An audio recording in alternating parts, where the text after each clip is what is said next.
बघा तर ठीक आहे. प्रचंड धर्मसभा उठली महाराज आणि त्या भिशीमध्ये सगळा हा प्रकार चालू होता. तेवढ्यामध्ये महाराज चाबूक आणण्यात आला आणि चाबुकाने त्या रेड्याच्या पाठीवरती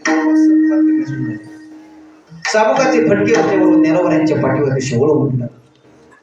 प्रत्यक्ष ब्राह्मणांनी पाहिल्यानंतर ब्राह्मणावरून हसू लागली. ती म्हणजे कसं शक्य आहे, त्याला बंगाली बी देत असेल, हा काहीतरी जादूगार आहे. त्याने सांगितलं ठीक आहे जाऊ दे म्हटले, ती सोडून देऊ.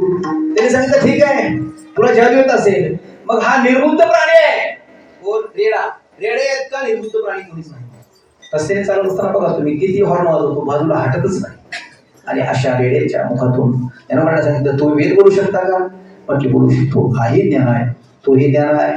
आणि मग ज्ञानोबांनी सांगितलं ठीक आहे मी तयारी करतो. आणि ज्ञानोबांनी माझ्या समोर उभा राहिले. भगवंताला हात जोडले, राज राग म्हटले बाबा. ज्ञानोबांनी त्या रेड्याच्या मस्तकावरती हात ठेवला. ज्ञानदेव म्हणे बोलले ऋग्वेद ओंकार शब्द प्रणवाचा. ज्ञानोबांचा स्पर्श झाला आणि स्पर्श झाल्याबरोबर तो रेडा वेद बोलू लागला. संत कृपा झाली आणि मुखातून अमृत वचन येऊ लागली. कोणाच्या? रेड्याच्या.